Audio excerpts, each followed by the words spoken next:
Hola chicos, espero que se encuentren muy bien. El día de hoy vamos a ver ejercicios referentes al tema de tabla periódica. Chicos, la tabla periódica es y ha sido un recurso bastante importante para los científicos en el área de química. De su historia podemos decir que fue descubierta o realizada por el científico Dmitry Mendeleev, un científico ruso, y la historia no convencional dice que en un momento de mucha presión, cuando él decidió dejar a un lado ese proyecto, se fue a dormir y en sueños le llegó la organización de la tabla periódica, esta organización que conocemos actualmente.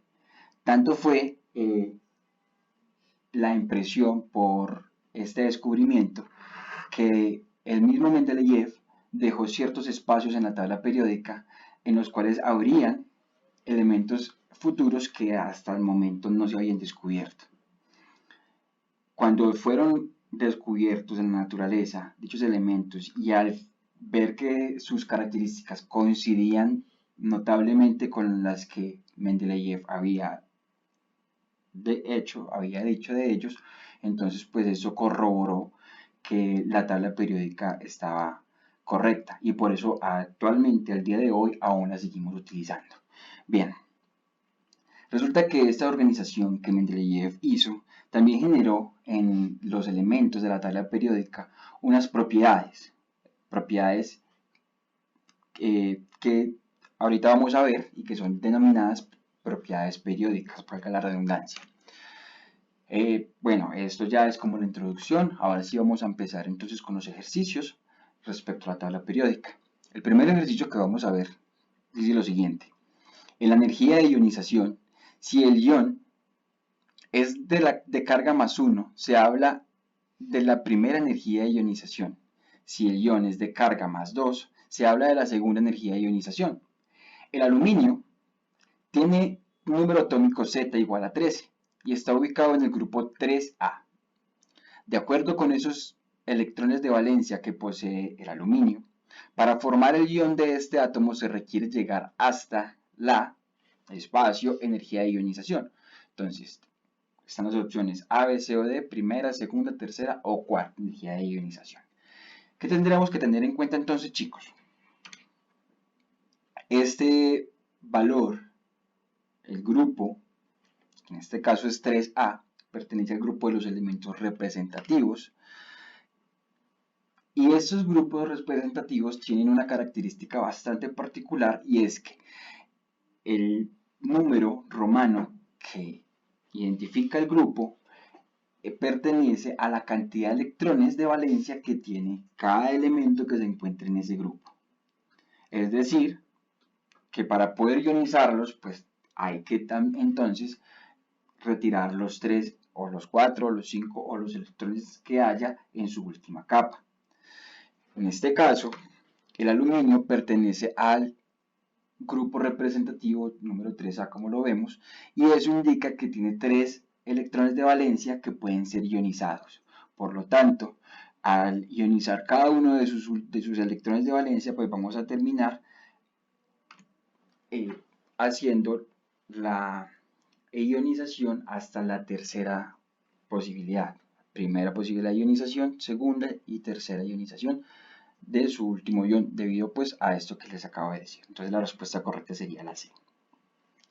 La siguiente pregunta dice lo siguiente.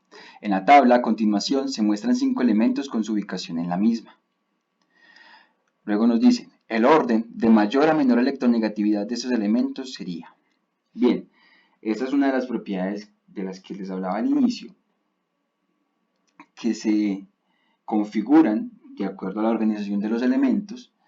Y bueno, la electronegatividad, chicos, es precisamente la energía que tiene cada elemento para poder relacionarse o poder generar enlaces con otros elementos. Entre mayor tenga el elemento energía de ionización, más fácil le será poder retirar electrones de otros elementos cuando se esté formando el enlace. Entonces, la electronegatividad crece de esta manera en la tabla periódica, de izquierda a derecha en los grupos y de abajo hacia arriba en los periodos. Es decir, que en este caso el elemento más electronegativo será el que esté al extremo derecho y en la parte más alta o más arriba de la tabla periódica.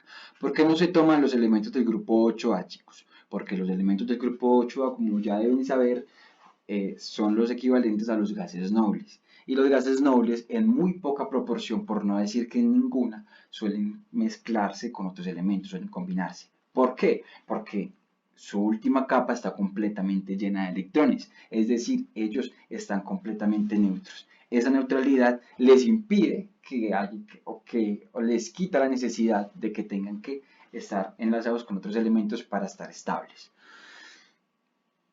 Teniendo en cuenta entonces la configuración de la electronegatividad, cómo avanza la tabla periódica, podremos definir que el elemento más electronegativo sería el flúor.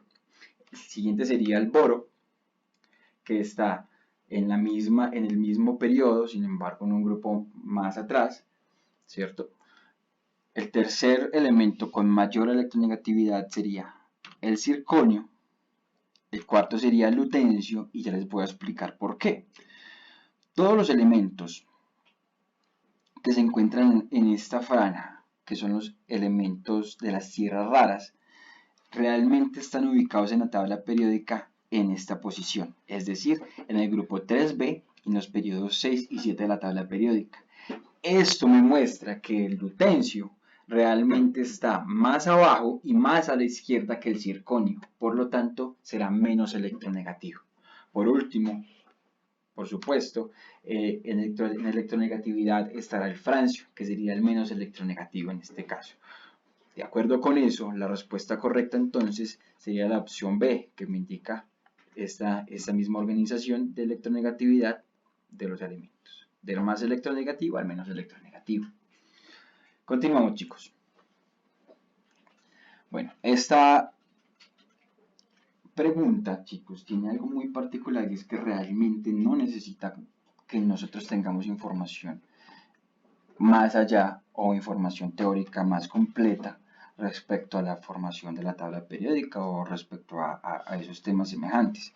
Lo único que vemos acá es que nos van a mostrar una tabla con cierta información y lo que tenemos que hallar a partir de esa tabla es la gráfica que corresponde fielmente a esos valores. Entonces nos dicen, uno de los elementos con más isótopos en la tabla periódica es el SN, el estaño.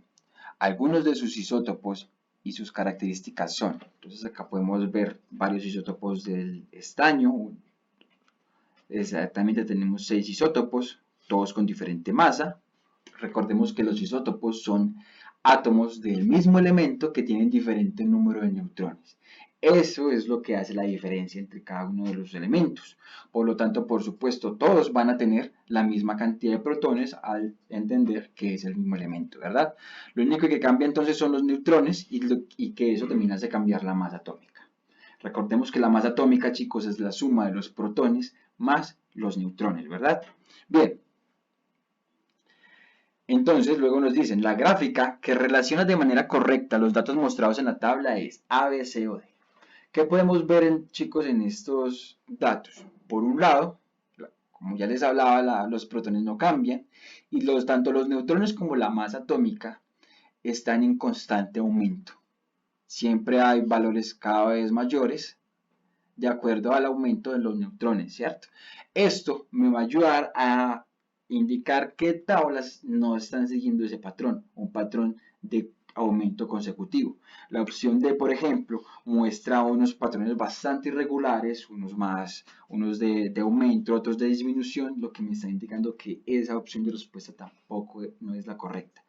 De la misma manera podemos observar que la opción C también nos muestra patrones irregulares, algunos de ascendencia, algunos de descendencia, por lo tanto no vamos a tomar esta respuesta como correcta.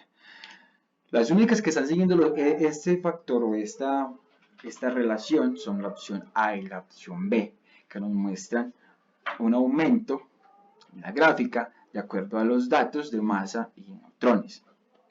Sin embargo, la diferencia acá es que por el lado de la opción A, en el eje X, vemos que están los neutrones y en el lado de la opción B, en el eje X, se encuentran los isótopos. Recordemos que, como ya les dije, los isótopos eran formados por una misma cantidad de protones, ¿cierto? Porque es el mismo elemento. Y acá no se tiene en cuenta eso. Acá simplemente están cambiando estos valores que no pertenecen a los valores de los isótopos y la masa que está en el eje Y tampoco es equivalente a los valores que podemos encontrar en la tabla. Por lo tanto, la respuesta correcta efectivamente será ¿cuál? Será la opción A, y lo podemos también terminar de corroborar observando cada uno de estos valores de la gráfica, de estas barras, y teniendo en cuenta si esos valores corresponden a los que vemos entonces en la tabla. Vemos por acá este único que tomé como para relacionarlos, que tiene los 58 neutrones, y cuando tiene 58 neutrones tiene una masa de 107,91, más o menos, que es lo que hasta donde el punto máximo que está llegando esta barra, por debajo del valor de 108. Entonces, por supuesto, esta es la respuesta correcta, chicos. Tengan mucho cuidado, presten mucha atención a este tipo de ejercicios, muchachos, porque lo único que les están pidiendo es que ustedes, de manera objetiva, organicen los datos de la tabla en las gráficas. Continuamos entonces, vamos con este ejercicio. Nos dice: a continuación, se muestra la variación del potencial de ionización para algunos elementos de la tabla periódica. Entonces nos muestran una tabla, nos muestran en el eje Y el potencial de ionización y en el eje X los números atómicos de cada uno de los elementos estudiados. Nos muestran los elementos, ¿cierto? Cómo cambian sus energías. Y luego nos dice: un profesor, al mostrarle dicha gráfica a sus estudiantes, afirma que el elemento con mayor potencial de ionización es el helio.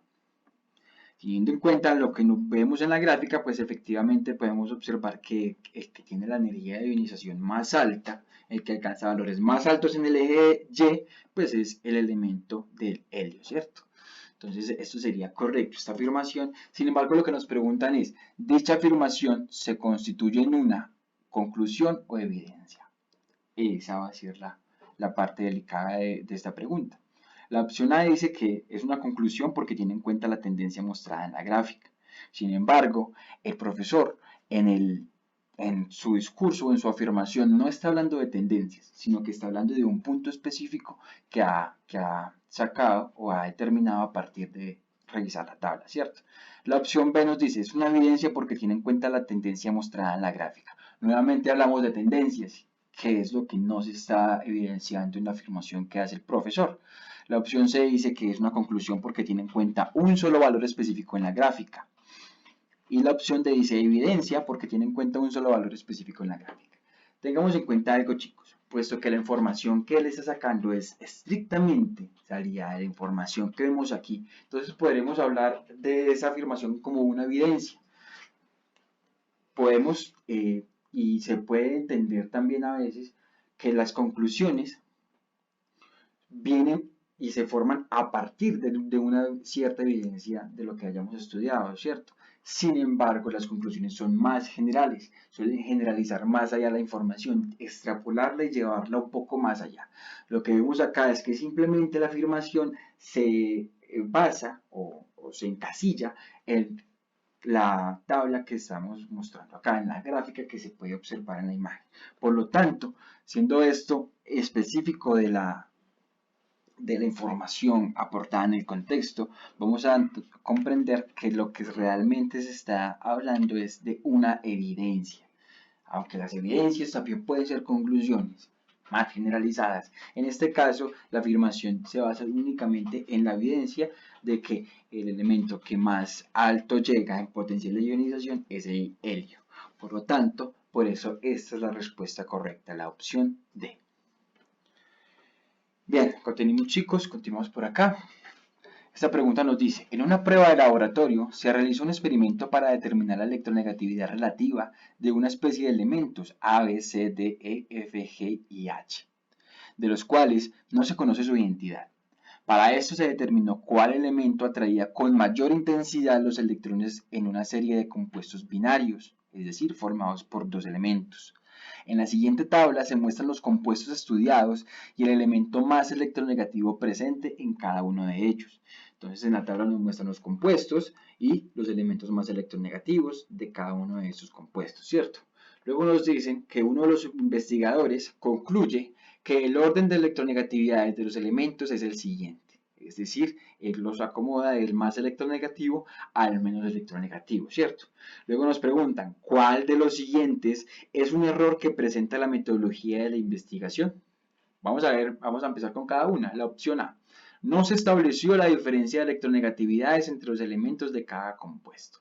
Realmente la información que nos dan, pues no establece esa información, por lo tanto es algo que no podemos incluir para saber si realmente la información que el profesor está dando o la información que el investigador está dando pues es correcta o no. O sea que no, esta respuesta queda inconclusa puesto que no tenemos información más allá. La opción B nos dice, todos los compuestos utilizados son binarios, es decir, están formados solo por dos elementos. Realmente esa información no me esclarece nada respecto a los elementos más electronegativos, no me permite generar una diferenciación. Ya sabemos que es un compuesto binario y que todos los compuestos que están ahí son binarios. Realmente esa información es irrelevante. La opción B tampoco sería la opción correcta. Nos dice la opción C, se desconoce el valor de electronegatividad de cada uno de los elementos usados.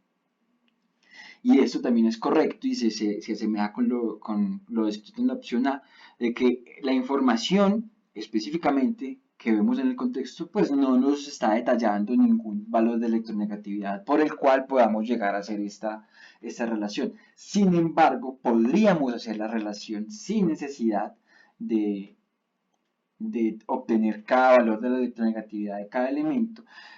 ¿De qué manera? Como nos lo dice la opción D, que es la opción correcta. No se utilizaron pares de compuestos que tuvieran al menos un elemento en común. Es decir, si en este caso, en estos compuestos, nos hubieran mostrado compuestos de estos elementos electronegativos en común, entonces podríamos generar una diferenciación entre los elementos más y menos electronegativos. Los únicos que escasamente llegan a ser relacionados serían el compuesto GH, ¿cierto? Entonces sí podemos afirmar que el compuesto G es menos electronegativo que el H, pero no podemos afirmar que el F sea más electronegativo que el H, menos electronegativo que el H, porque en ningún momento están haciendo relaciones ni con G y F, y pues mucho menos con H y F, ¿cierto? Esto hace que, por supuesto, no se logre llevar a cabo esta relación de los elementos, puesto que no están mezclados y no se tiene pues como la opción de saber entre ellos cuál es el más electronegativo, entre los más electronegativos. No hay combinaciones de ellos, entonces esta respuesta pues no se puede dar de manera eficiente. Bien, continuamos. Dice esta pregunta, la electronegatividad es una de las propiedades de la tabla periódica y se define como la capacidad que tiene un átomo para atraer los electrones. Esta propiedad aumenta de izquierda y derecha y de abajo hacia arriba, ya lo habíamos visto en la pregunta anterior. Luego nos dice, en la gráfica a continuación se muestra una tabla periódica simplificada con 8 elementos. El radio atómico, continúa la pregunta, es una medida del tamaño de los átomos. Se define como la distancia entre el núcleo de un átomo y su orbital más externa. Si el radio atómico aumenta en sentido contrario a la electronegatividad, el elemento de mayor radio atómico es. Entonces, acá está la parte crucial y es reconocer que la electronegatividad y el radio atómico se comportan de manera diferente, de manera inversa. Como ya nos están diciendo que la electronegatividad crece de abajo y hacia arriba y de izquierda a derecha, pues el radio atómico lo va a hacer de manera contraria. De derecha a izquierda van a crecer los átomos respecto a su radio atómico, que podríamos entenderlo como su tamaño, y de arriba hacia abajo en los periodos, pues también va a aumentar su tamaño. Por lo tanto, si el átomo más electronegativo era el que estaba a la derecha, en el extremo derecho y arriba de la tabla periódica, pues el elemento con mayor radio o menos electronegativo sería el que está en el extremo izquierdo y en la parte de abajo. Por lo tanto, es el francio el elemento con mayor radio atómico, lo cual nos lo está indicando la opción A, que dice que es el francio, el de mayor radio atómico, porque se encuentra en el extremo inferior izquierdo de la tabla periódica, precisamente lo que les estaba diciendo. Bien, chicos, continuamos entonces. Vamos por acá con esta pregunta y nos dice, en la tabla a continuación se muestran diferentes átomos con su respectiva configuración electrónica. El nivel máximo de energía representa el periodo de un elemento en la tabla periódica, mientras que los electrones de valencia hacen referencia al grupo donde se ubica. De lo anterior se puede concluir que ya está marcada la opción correcta, que es la opción A, que dice que el calcio se encuentra en el periodo 4 y en el grupo 2A de la tabla periódica. Ahora lo vamos a corroborar con la información que tenemos en la tabla. Por supuesto, este número, como nos dice, el número máximo de energía me va a indicar el periodo en el cual se encuentra el elemento. Efectivamente, el calcio llega hasta el nivel máximo de 4, por lo tanto, este será su periodo. Y los electrones de valencia de su último nivel me estarán indicando el grupo en el cual se encuentra. Por eso sé que es el grupo 2A de los elementos representativos. Una respuesta que podría ser tentativamente correcta sería la respuesta B, que nos dice que el nitrógeno se encuentra en el periodo 2 y en el grupo 3A. Efectivamente, sí es el periodo 2 en el cual se encuentra el nitrógeno. Sin embargo, como este último nivel tiene una combinación de electrones en los subniveles S y los subniveles P, es la suma de estos electrones, de esos dos subniveles, la que me va a decir el grupo correcto. Y no es simplemente el último, como acá se está denotando. Por eso dicen que su grupo es el grupo 3A, porque simplemente están tomando este valor 3, este número 3 que está como tal en el subnivel P, que representa los niveles de valencia de ese subnivel. Sin embargo, ese subnivel que está en el nivel 2 no contiene los únicos electrones de valencia. También el subnivel S, que también está en ese nivel 2, pues también hace parte de esos electrones. Y hay que contarlos para poder llegar a la respuesta correcta en cuanto al grupo en el cual pertenece el elemento. Bien, vamos con la siguiente pregunta. Nos dice, la configuración electrónica de todos los elementos no metálicos de la tabla periódica termina en P, mientras que la de los metales alcalinos y alcalino-térreos en S. De lo anterior se puede afirmar que, entonces, todos de esas configuraciones, todos los elementos que terminen en P van a ser no metales y los que terminen en S van a ser metales.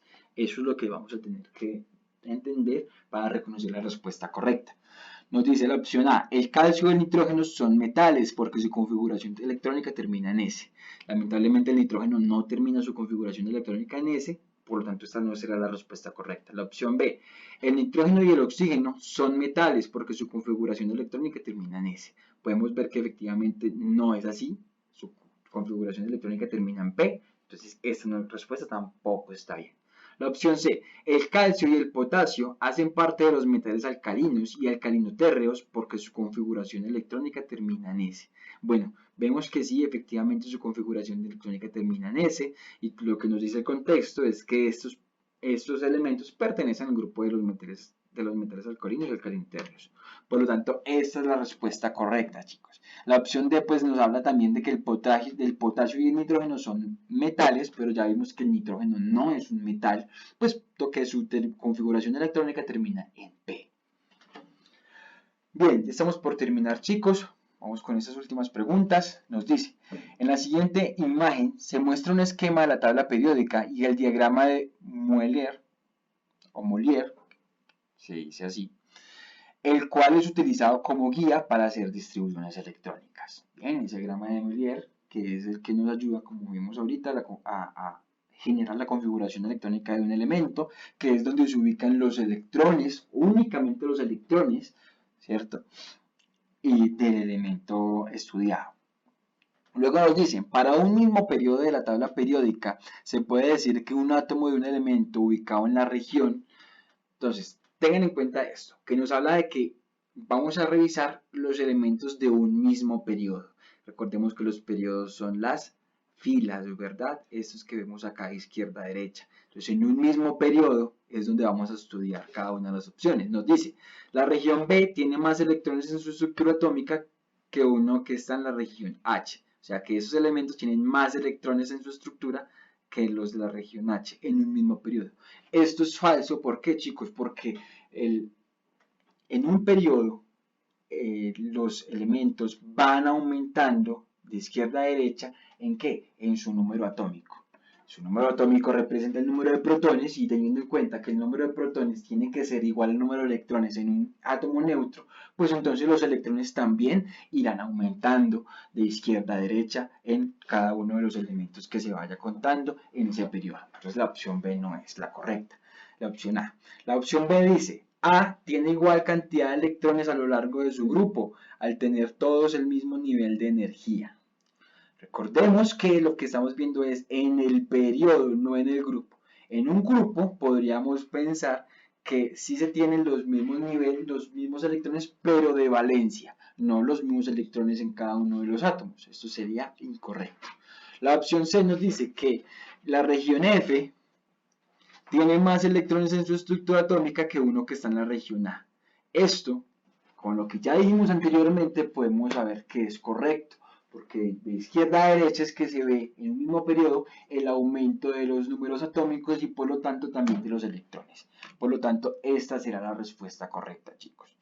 Vamos con las últimas dos preguntas, entonces, ya para culminar esta sesión. Cuando un átomo adquiere carga positiva, lo que sucede es que A, el radio atómico aumenta, B, su radio atómico no cambia, C, el radio atómico disminuye y D, su radio atómico aumenta. ¿Cómo vamos a resolver esta pregunta, chicos? Tenemos que recordar lo siguiente. Un átomo se convertirá en un ion positivo, como vemos acá, cuando este átomo pierda electrones. Entonces, él pierde electrón, se lo da a otro átomo, queda positivo, y al dárselo a otro átomo que lo ganó de más, que tiene electrones de más, pues entonces se formará una carga negativa. Es decir, vuelvo a repetir, los iones positivos son aquellos que han perdido electrones y los iones negativos son los que han ganado electrones. Teniendo en cuenta esto, miremos cómo se modifica el radio atómico de cada una de estas sustancias, de estas especies. En este caso vemos que el sodio, acá en esta imagen se encuentra neutro, pero cuando se ha convertido en un catión, es decir, cuando se ha vuelto de carga positiva, vemos que su radio iónico disminuye. Por el contrario, un átomo de flúor, cuando recibe electrones, ¿cierto? Cuando gana electrones, vemos que su radio iónico aumenta. Por lo tanto, un átomo que adquiera una carga positiva, pues vamos a determinar en su radio atómico que disminuirá. Entonces, efectivamente, esta es la respuesta correcta, la opción C. Listo, chicos, la última pregunta.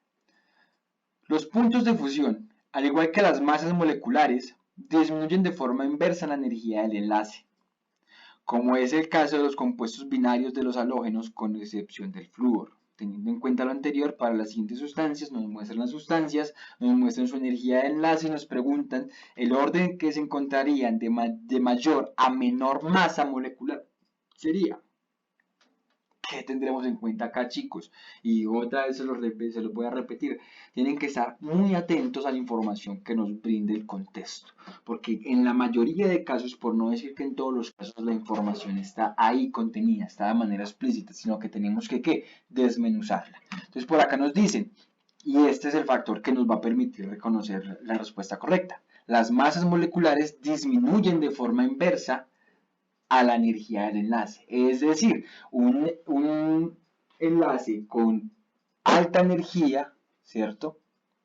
Va a tener, ese compuesto va a tener una masa molecular baja.